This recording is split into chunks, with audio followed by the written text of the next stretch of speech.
Le gel main Valda, efficace sur 99% des microbes. Val d'Afrique vous offre Sud Nutrition. Bonjour chers auditeurs, Dr Bintou Chersek, bonjour. Bonjour Rosalie. Dans notre chronique numéro 222, nous allons répondre aux questions des auditeurs. Oui, tout à fait. Je vais répondre comme tous les mois aux questions de 4 auditeurs que j'ai relevées sur la page Facebook Sud Nutrition. Nous commençons par la question d'Abdourahman. Oui, Abdourahman nous dit qu'il a une fille de 3 ans qui aime beaucoup ce qu'on appelle le poncé. Tout le monde sait ce que ça veut dire, c'est quand on trempatouille du pain dans du lait. Elle adore ça et elle en mange le matin au petit déjeuner et l'après-midi et même parfois 3 fois par jour. Et Abdourahman aimerait savoir si ça représente un danger pour elle. Alors, il n'y a pas de danger parce que c'est un repas nourrissant finalement. Parce qu'il y a des protéines, il y a du calcium et des féculents, du sucre. Pour le petit déjeuner, c'est correct. Et même pour le goûter dans l'après-midi, c'est correct aussi pour une enfant de son âge. Mais il ne faut pas qu'elle mange son poncé à la place du déjeuner et du dîner parce que son alimentation serait trop peu variée et elle manquerait de consommer d'autres aliments qui contiennent des vitamines et des sels minéraux essentiels. On passe à la question de Fatima. Oui, Fatima demande si je pouvais revenir sur l'alimentation d'une femme enceinte. Et elle me demande quels sont les aliments à éviter et ceux à privilégier, surtout en début de grossesse. Alors, il faut savoir que la femme enceinte doit manger équilibré et suivre son appétit qui augmente à partir du 2e trimestre. Donc, elle doit manger équilibré comme tout le monde. Mais comme on dit, elle ne doit pas manger 2 fois plus, mais 2 fois mieux, c'est-à-dire en termes de qualité des aliments. Le seul aliment qu'il faut éviter de manger régulièrement est le foie et d'autres abats parce qu'ils sont trop riches en vitamine A et que l'excès de vitamine A peut causer des malformations chez le bébé. Il faut aussi éviter de consommer du kaolin ou ce qu'on appelle le kao communément qui peut causer des problèmes digestifs et puis des carences. La question suivante est celle de Medoun. Alors Medoun, lui, il aimerait savoir s'il est conseillé de prendre du lait caillé nature le soir au coucher parce que souvent il entend dire que ce n'est pas bon pour la santé. En fait, ce n'est pas mauvais pour la santé tant qu'on prend en compte 2 facteurs. D'abord, il faudrait que le lait caillé soit demi-écrémé pour ne pas influer sur le taux de LDL ou de mauvais cholestérol. Et il faudrait limiter le sucre et je dis à Medoun, ne pas en mettre c'est mieux, mais s'il doit en rajouter 2 morceaux maximum. On termine avec la question de Djadji. Alors Djadji me demande ce que je pense du sulfate de magnésium comme complément alimentaire. Alors là, il faut savoir qu'il y a beaucoup de gens qui souffrent de carence en magnésium ou sulfate de magnésium, ce qui entraîne des douleurs musculaires, des crampes, des fourmillements, des palpitations, les acouphènes qui sont des bruits qu'on entend dans les oreilles, l'anxiété, le stress, des troubles du sommeil, une fatigue, les troubles digestifs et même des difficultés à respirer.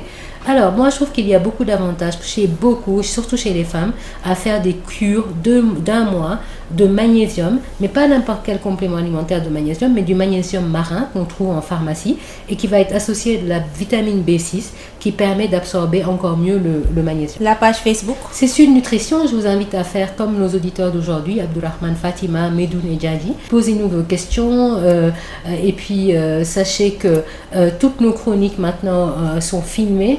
Donc vous pouvez nous voir, nous entendre et nous voir sur la page Facebook Sud Nutrition.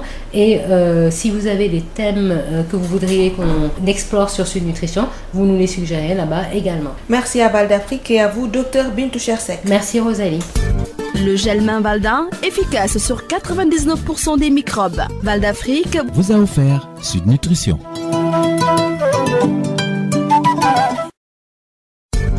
ngir seetal seeni loxo jëfandiku leen gel main Valda. Val d'Afrique moo leen di may Sud Nutrition. asalaamaaleykum mbokk déglukat yi, docteur Bintou Chersek maa ngi lay nuyu. maa ngi lay fay Rosalie. tey ci suñu chronique numéro 222 dañuy dem tontu auditeurs yi nga xam ne posé nañu ay questions ci suñu page Facebook Sud Nutrition. waaw comme ni mu koy faral di defee rek weer bu nekk dama dem ci page Facebook bi jël fa ñeenti laaj yoo xam ne suñu auditeurs yi ñoo ñu ko laaj ci Sud Nutrition te ma koy tontu nag comme ça ñëpp profité ci. kon nag dañuy dooree question bu Abdourahman. waaw Abdourahman moom nee na dafa am doomam bu jigéen bu am ñetti at te doomam bu jigéen boobu daal dafa bëgg poñse day jël meewam def ci muróom di ko lekk te daf koy lekk ci suba si ni moom lay ndekkee waaye aussi ci ngoon si mën na ko jël comme goûter et même sax parfois mu jël ko ñetti yoon ci bés bi maanaam mën na am mu reeree ko sax far. mu may laaj nag ndax lii muy poñse bu bari bi xale doomam bi di def ndax baax na wala baaxul ci wér gu yaramam ma koy tontu rek ni meew ak mburu amul dara lu ci safaano wala lu ci bon surtout pour benn xale boo xamante ne mi ngi am ñetti at ndaxte ci meew moomu am na ay ferñeent am na protéine am na calcium bi nga xam ne mooy tax mu màgg am na suukar bu baax bi et cetera waaye nag li ñuy bañ mooy ci nekki bi mën na ko nekkee mën na ko goûter sax mais li ñuy bañ mooy doom ji di ko reeree wala mu koy añee parce que bu boobaa dina am ferñeent yu bari yu mu waroon jot ci lekk ci ay yàpp ak ay jën ak ay ginaar ak ay légumes ak yeneen yoo xam ne du ko lekk parce que meew mag mburu mi rek lay lekk su ko defee mën na dem ba ay ferñeent ñàkk manqué ci moom ba xax mu am ay problème ay jafe-jafe ci màggaayam donc mu nekkee ko baax na mu goûtee ko baax na mais waru ko añee waru ko reere. Fatima aussi am na question bu mu posé. waaw Fatima moom mi ngi laajte ndax mën naa rek wax tuuti ci li jigéen bu ëmb wala bu wérul war a lekkee est-ce que mu may laaj ndax am na ñam yoo xamante ne kooku jigéen boobu daf ko war a bàyyi wala ñam yoo xamante ne daf ci war a gën a xeer gën ko lekk. may tontu Fatima rek gis nga jigéen bu ëmb moom dafa war a lekk li ñuy wax alimentation équilibrée comme ñëpp ñi ñu ko war a defee maanaam li ñuy lekk ñun ñëpp daal la war a lekk. am na benn waxin ci nasaraan bu ma xaw a naw mooy dañoo ne jigéen bu ëmb du lekk lu bari mais la muy lekk dafa war a am qualité dafa war a bari qualité. te loolu lu am solo la donc dafa war a lekk daal loo xam ne c'est équilibré et puis ñu xam ne ni jigéen dina toll bu ëmb dina toll foo xam ne xëy na day gën a xiif en général bu duggee ci ñeenteeli weeram xëy na day remarqué ni léegi mi ngi gën a xiif te loolu c'est normal mooy ne rek doom ji mi ngi màgg donc li muy soxla ci ferñeent ak suukar ak yooyu day yokku donc moom dafa war a lekk lenn rek la jigéenu biir wala moytu mooy li ñuy wax mooy res foie parce que foie ak bépp lu ñuy wax aba foie dafa bari vitamine A benn ferñeent bu tudd vitamine A te vitamine A bu baree ci lekkinu jigéenu biir mën na gaañ bébé bi nekk ci biiram xale bi nekk ci biiram mën na ko gaañ beneen bi nag mooy li ñuy xaral di def fii Sénégal mooy jigéen ñu biir yi lekk kew loolu lañ ko war a bàyyi ndaxte kew boobu dina indi ay problème digestion et puis aussi mën na indi ñàkk ferñeent yoo xamante ne doom jeeg yaay ji yëpp dañ ko soxla. question bi ci topp docteur mooy bu Médoune.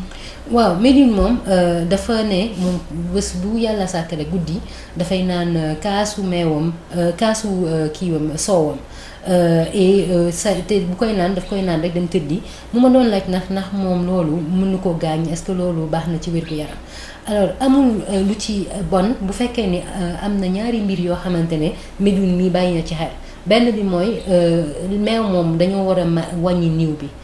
gis nga lépp bépp xeetu meew mu doon meew wala yaourt wala soow bu fekkee nit ki daf koy faral di lekk il faut que mu nekk loo xam ne dañu wàññi niiw bi su ko defee cholestérol du ko sonal wala cholestérol bu bon bi du ko sonal donc loolu na ci bàyyi xel donc am na sax soow bu ñuy woowee boo xamante ne dañ ko écrairer boo xam ne amul niiw du tout xëy na boobu neexul di neex ci moom comme ni mu war a neexee donc na jël boo xam ne dañu wàññi niiw bi ñaareel bi mooy soow bi bu koy naan na fexe ba suukar si bañ cee bare wala sam bañ a am suukar moo gën. laaj bi ñuy jeexalee docteur Bintou mooy bu jaaji. waaw jaaji moom mi ngi may laaj lan laa xalaat ci doomu magnésium nit ki jël doomu magnésium di ko naan magnésium di doon benn ferñeent boo xam ne dafa am solo li ma ci xalaat mooy ni li ma xam mooy ne nit ñu bari magnésium dafay manqué ci ñoom. ñu am maanaam carence su magnésium surtout nag jigéen ñi.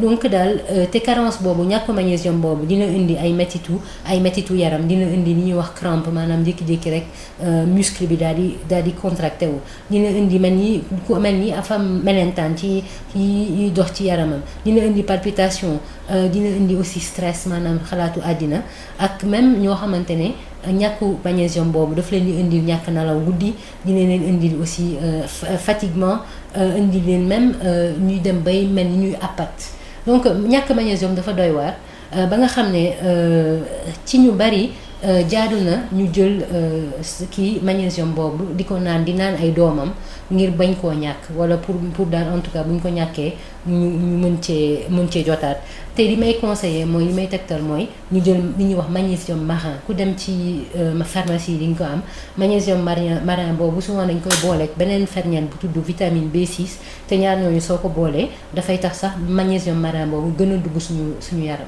docteur nga fàttali suñu page Facebook. waaw page Facebook bi mooy Sud Nutrition rek ngeen def comme suñu auditeurs yi tey muy Abdourahmane Fatima Médoune ak Diadji ñuy laaj ñu seeni laaj bu fekkee laaj boo xamante ne la nit ñëpp mën nañ ko jëfandikoo tontu bi ma dinaa ci tontu ni ci antenne bi di leen wax rek ni boo leen amee ay thèmes yoo xam ne bëggoon ngeen ñu waxtaanee ko ci Sud Nutrition ngeen wax ñu ko foofu et puis xam ne ni suñu chronique vidéo yi ñu ngi koy posté li ngeen di dégg dañ koy filmer dañ koy posté ci page bi Sud Nutrition. may jaajëfal Val d'Afrique di la jaajëfal docteur Bintou Cheikh Seck. jërëjëf Rosalie. ngir seetal seeni loxo jëfandiku leen gel main Valda Val d'Afrique moo leen doon may Sud Nutrition.